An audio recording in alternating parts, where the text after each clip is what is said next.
Good evening, everyone. It is so good to be with all of you on this Thursday evening. It's great to see your faces, and thanks for coming out to participate in this third session of our program, Su Historia, El Camino de las Mujeres Migrantes, Her Story, the Journey of Migrant Women. We're so happy this evening to be joined by Reverend Adriana Reyes, and we're really eager to hear her story, as well as hear the stories of others that she has worked with in her ministry on the border. So we're eager to hear those. We want to give thanks for the Gemmer Foundation, again, for their generosity with making this project possible, and for supporting this project, for hearing women's voices on this Women's History Month, in the middle of this month. Well, I am going to turn it over to Jimena Ulloa, who's going to introduce our speaker and share a little bit more. And we are just happy to see all of you. Good to be with you this evening. Gracias, Jason. Thank you, Jason. And thank you for being here with BPFNA-Bautistas por la Paz. I'm going to continue in Spanish now, but remember that we have the translation, the interpretation. I'm really happy to be here with you and to have this third Thursday of our sessions of Her Story, the road of the migrant women, and to have Pastor Adriana Reyes Galindo in this session. We're going to talk about, she's in Tijuana. She has a ministry there with migrants at the border, and she will tell us a little bit about herself, but I would like to just read a little bit about her biography so that we can just open the mic for her so that she can tell us her ministry and what she has to present to us today. Pastor Adriana Reyes, she's the pastor of the Baptist Church Road of Salvation in Tijuana, Baja California.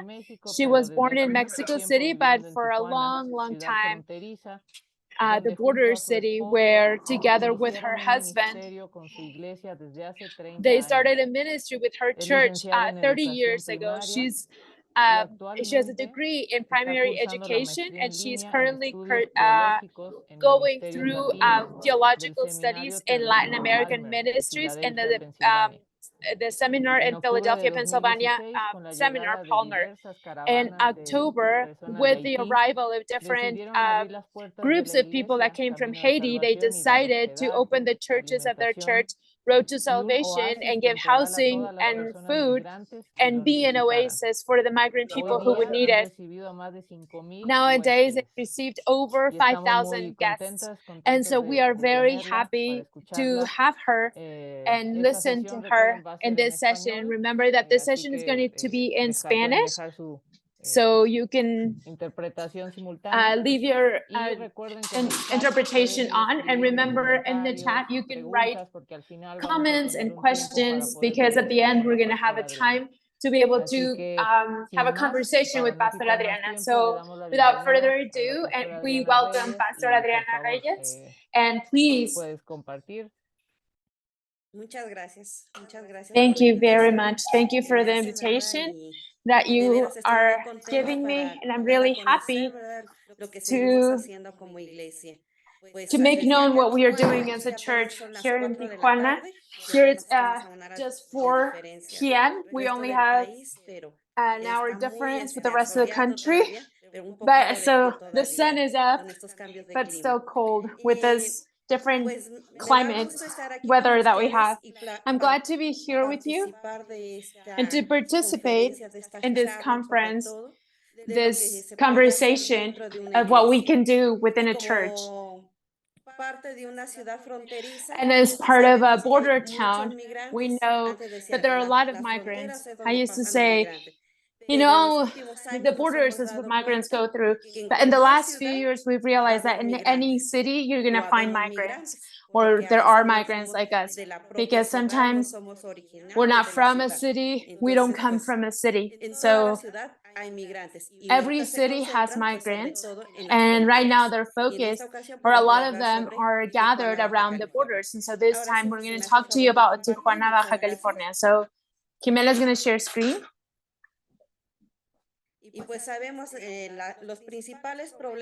We know the main issues of border towns are migration. This phenomena has been observed for a long time. And many of the people who go through this journey, they want to have the American dream. Unfortunately, a few years ago, they lived different. This dream was lived differently. Now it's been a bit more complicated, but as Jimena was saying, I've been living in the city for 30 years. And so we've seen how most of the people weren't born here in Tijuana, or we come from a different city or different countries to try to go to the United States. Most of the people that we have received in the church, the road to salvation, had to walk in order to have a better economy. Lately, it's been a forced travel because they're running away from emotional violence and physical violence. And we have received over 5,000 people in the last 6 years that we've been doing this. But why did we decide to open our doors to have migrants in the city, in the church, I'm sorry? During one of the trips of the Haitians in October 2016, to be exact, we were coming back from our work, and my husband and I, we were teachers, and so we always come back from work around that time. My husband teaches high school and university, and I was a college teacher, and he would pick me up, but we went through where the caravan of Haitians was going through, and so we were tired of like the work week, and they were gathering there, and my husband could see through his mirror how a family of Haitians just gets off a taxi, the dad, the mom, and with their little babies that they were holding in their arms, and they start going around and they say, oh, we were like, what are we going to do? They were scared, and they were looking at the rest of the Haitians that were at the avenue, like on the street, literally. They didn't have a roof to sleep under, and it was October and it was cold. It was sort of rainy around that time. And so my husband thought, we're going home, we're going to have food, we have a roof to sleep under, and we have a bed, but what are these people going to live through? So if we go to the next one, my husband started going through the situation. This was a Friday, and immediately the Sunday after, and in the Sunday church, his heart was very restless. We were talking about what we could do and how we could help. And he tells to the church, to the men, he said, we're going to bring some families to have some housing, at least to be kept from the cold, and we're going to pray for the food, And so when we highlight this verse that Jimena is giving me to read, like, cursed is a man who denies justice to the foreigner and the orphan and the widow, and the whole people will respond, amen. So this is a very strong situation, what the Bible tells us. So we started seeing that situation of wanting to help. And so the brothers said, like, okay, let's bring some families. How many can we house?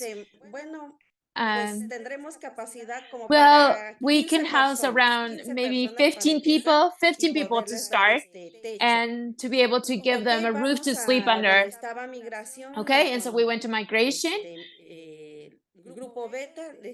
the Beta group, and we said, we want to help house people. And the brother said, okay, we're going to stay here and clean and put together kind of like a room so that they can sleep in. And to our surprise, when we got to the church, they gave us 31 people, couples, with our children, because my husband said we want to help couples with children, especially because that was our anguish and despair back then. And when we got there, the brethren were so happy because they were going to help. But if we had seen the brothers before we had left, I don't think this ministry would have started, because they said, here we have this, here's what we have. And you know what they had? 2 blankets, a set of eggs, and a liter of oil for 31 people. So I can imagine, I can't see your faces, but I imagine that, just like Jesus, when his disciples, when he told his disciples, you feed them. So how if we don't have anything?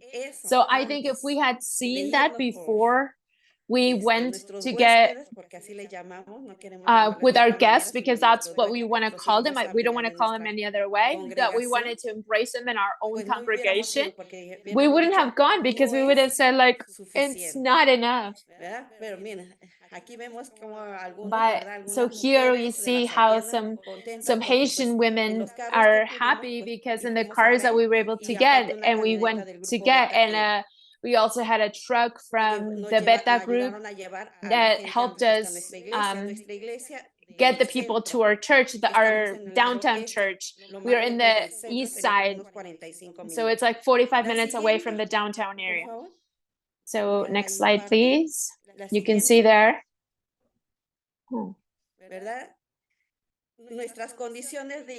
These were our church conditions were not in place for us to be able to receive them. It wasn't finished. We didn't have a kitchen. We didn't have bathrooms. However, even with that dozen of eggs and that oil, I don't know, God did a miracle that day, and we were able to give each a blanket for that evening, for that night, and they were able to have dinner. So next slide, please. And so this verse was always strong in our heart, in our church, because we were remembering that what we were doing, we were not doing just for the people.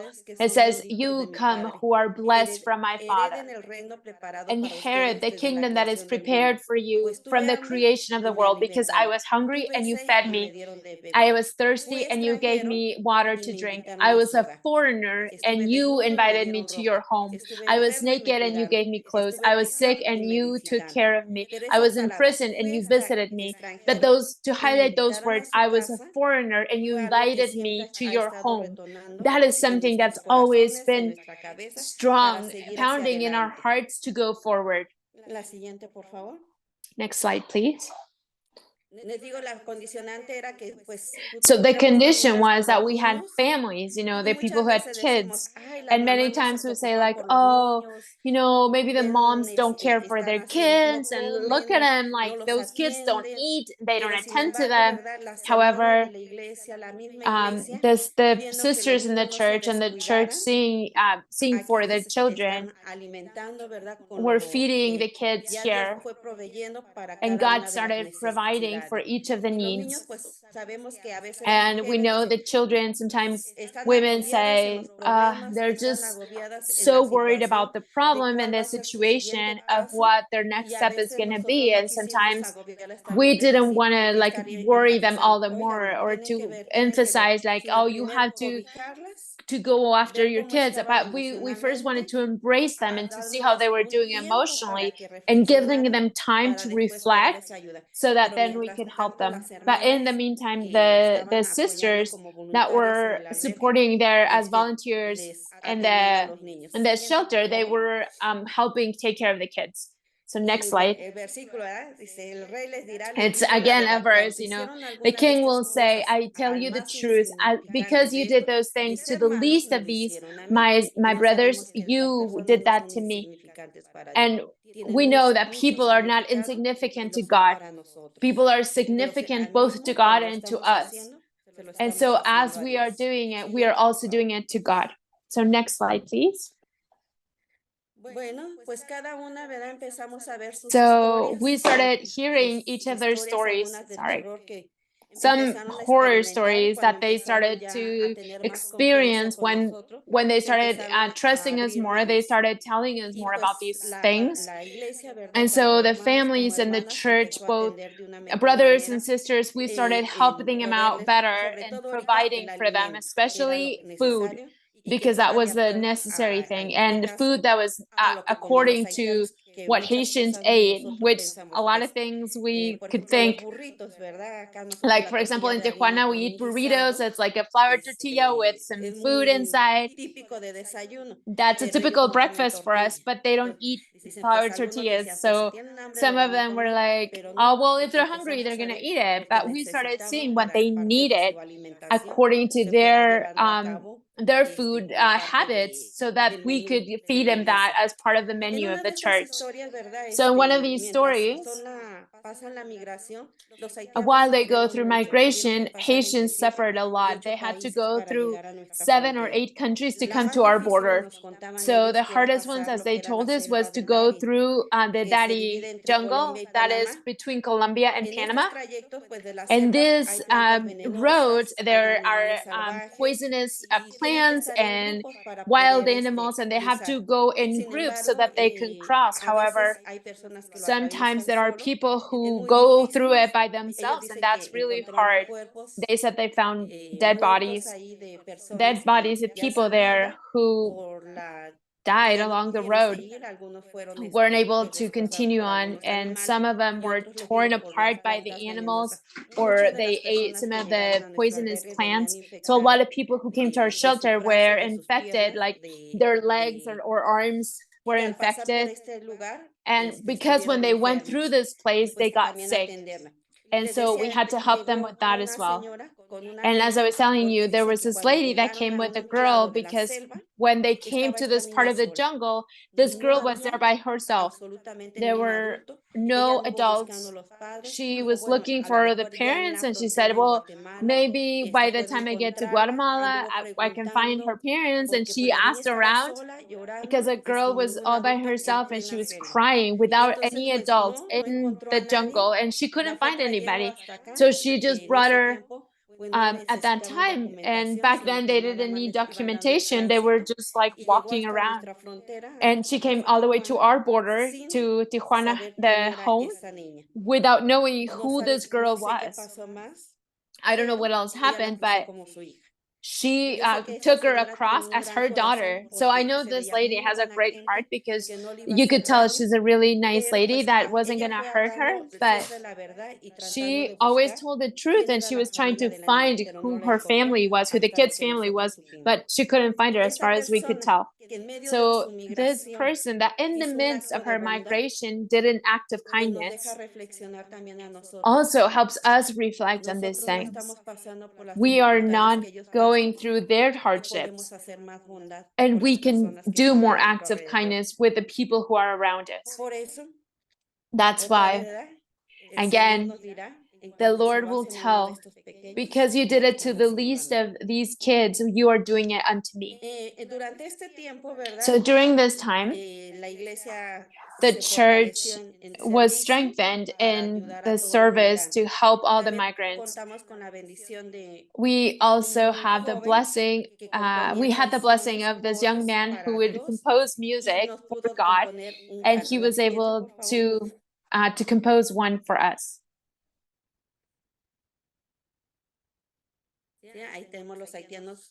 That's the people from Haiti. They're preparing their food. So next slide, please. Next. All these young people getting involved and participating. So this is a little song. I'm not gonna sing it because I'm not really good at that, but I love it because the whole church was able to gather together in this feeling and know what our mission as a church is. It says we exist for you, to glorify your name, to walk in your salvation, to give by grace what you gave us. All ethnic groups will speak of your great love that takes us to the cross, our freedom that you give us, being light, being salt. grace and gospel to give. We exist for you to glorify your name, to walk in your salvation, and to give by grace what you have given us. And we also put a little bit of Creole that has identified us as a church. And so thank God, because God is always putting things, giving us things to help us identify what we exist for, what is our purpose to serve, and what do we need to do as a church to give the best, or what God wants for our community. And so we have this community of Haitians. And so after 8 months, we closed our shelter because the caravan of Haitians was gone, so to speak. The need was over. And so we didn't have this for the longest time because, but it wasn't closed for the longest time, because then afterwards they called us to say that they needed for us to open up again. So as a church that is committed in obedience with the principles, the ethic, the values, and the doctrine of Christ in such a way that our lifestyle has to reflect justice, peace, love, and truth for the extension of the kingdom. So they called us back and they said, can you receive families from Guerrero and from Michoacan in Mexico? So they started to there was a violent situation, and people from those places were displaced from these states of Mexico. And at the same time, they asked us if they could receive women who have been deported from the United States. So again, we can't close our doors, and so we open them up. Next slide, please. So by now we had to start checking out of improving our conditions. Like I told you at the beginning, we didn't have bathrooms or a kitchen that were adequate, and the bedroom. Las clases de los niños, entonces pues se tiene que ir viendo qué podemos hacer. Entonces, we started seeing what we could do. They were starting to see what they could do to improve the conditions. And so they started building bedrooms on top, as you're seeing there. And that's what it looks like now. It's a bit further on. And so we have this part to receive more guests.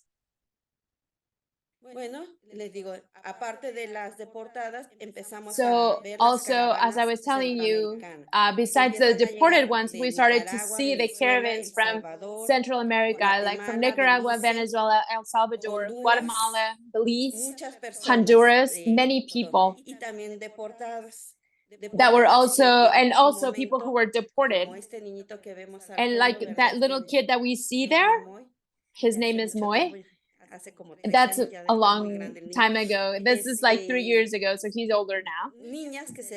And also girls that left when they were very little. They went to the United States and they grew up, they lived, and now they've been deported because they're not resident.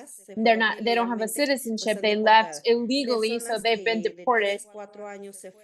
People or kids who left when they were 3 or 4 years old, and now they're coming back deported without speaking Spanish, and they speak more English, and it's a hard situation. But we started working together to help these women, women.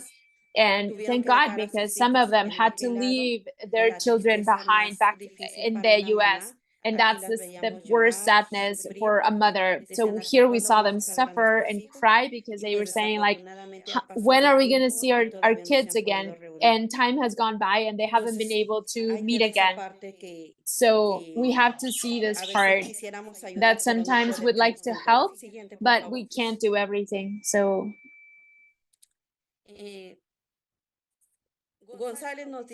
Gonzalez tells us that we need with urgency the help of pastors and Hispanic churches that can help new migrants who are Christian to discover that the Holy Scriptures have given them authority to be who they are, to reclaim their own identity and culture, and without the need to repeat or imitate the way in which other people or cultures live out their faith. I don't know if you remember that in the news, it was said that, oh, Honduran people, they don't like beans. And there was a lot of talk about that situation. And here at the border, some churches said like, oh, we don't want to receive any Central American because there are people who are not going to be good for us and they don't like what we eat. However, sometimes for one person, everyone is stereotyped, or you can condition them saying, oh, it's most of them, and it's not like that. So here, maybe one person who was Honduran, they didn't like the beans. It was one person, it wasn't everybody, but here churches in a moment, some of them opened up to be shelters for the Haitians, but not for the Central Americans. Most of them closed. And I think we were the only church that we're there to help out the Central Americans as well. The rest of the churches were like, oh, if they're from Haiti, we will receive them, but not if they're from Central America. Because, they're like, oh, maybe they're gangs and their government wants to get rid of those people and they're going to rob us. They're bad influence. All these stereotypes that you can have, and when you see all the negative side. But my husband and I in our church, we said, God loves us all. And maybe we haven't had the need, we haven't suffered through what they've suffered, but God knows. And even if they did things that were not perfect, God redeemed everybody because of his blood to give us life and abundant life, he says. So that's why we decided to host the Central American people. And sometimes we didn't want to know their story, but some of them did, dare to share their stories.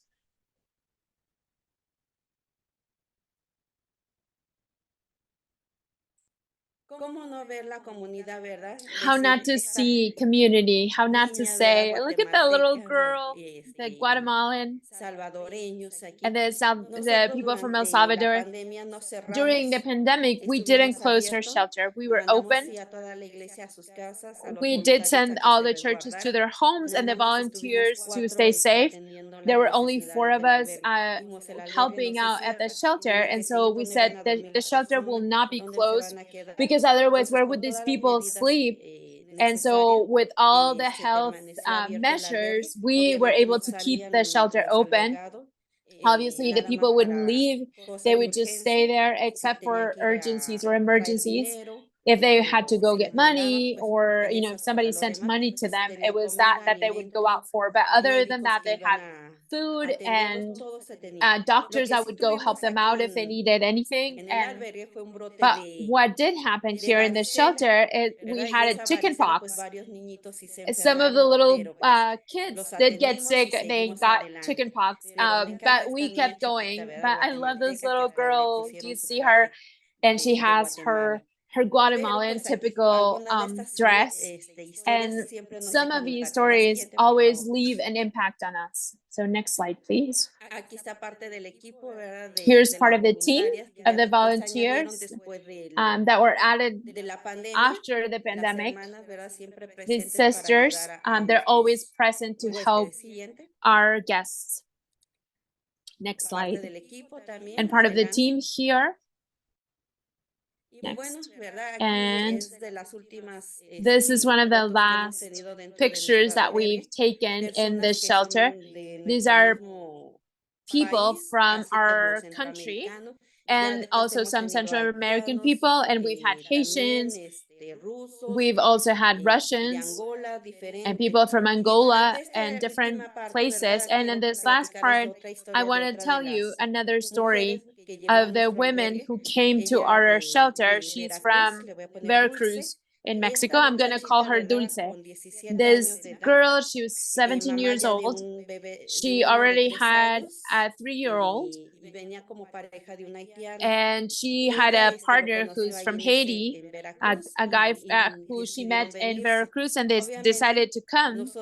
Obviously, because she is underage, she couldn't cross to the States. And her partner, we talked to him and we got orientation but from the law because she's underage and she already had a partner and she was already a mom too. Sin saber leer y escribir. Sometimes it's hard situations and she didn't know how to read or write.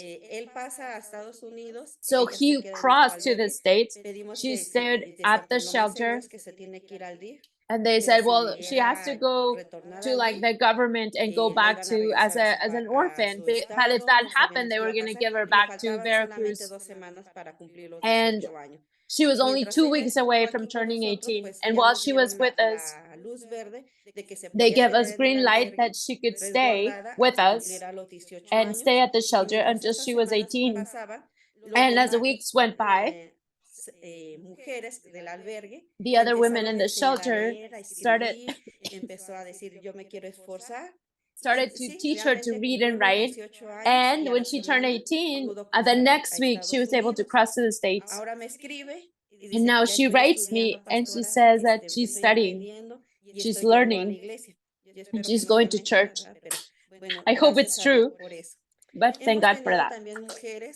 Como vemos aquí en la fotografía de grupos étnicos que hablan algún dialecto y a veces estas condiciones. We've also had women who speak dialects, and those conditions are also hard for people because sometimes we don't have a way to communicate with them or to go forward with them. But they also have that opportunity or advantage to cross to the States because to cross over quicker, but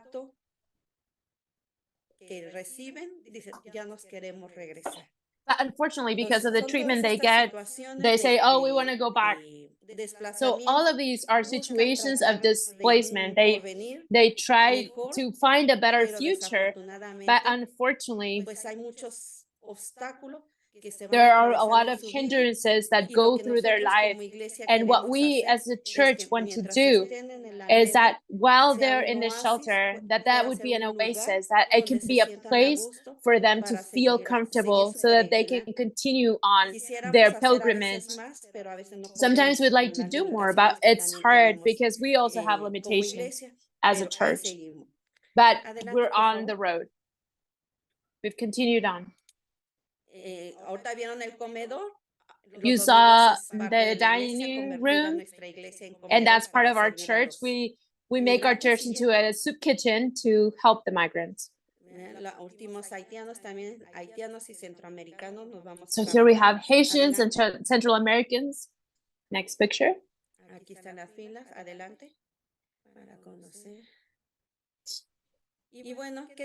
And so what do we need to do? We need to stay together to keep the church united, to know what the community demands for mobilization and social change, to adjust our church structure to the needs of the context, and to establish mechanisms and communication means to equip and produce educational material and to create networks of support. Something that we still need is to produce this material, as I was telling you. A lot of them, by the time they get there, they don't know how to read or write, and some kids are losing grades in their education because they are in this pilgrimage with their moms, especially. Lately, we've received more moms with their children than men, but we also have the opportunity to receive the men. So next slide. Here are the sisters, and they're trying to find a way to teach the kids. So the children, they're the future, they say. The future of the country, but they're not the future, they're the present, they're alive today.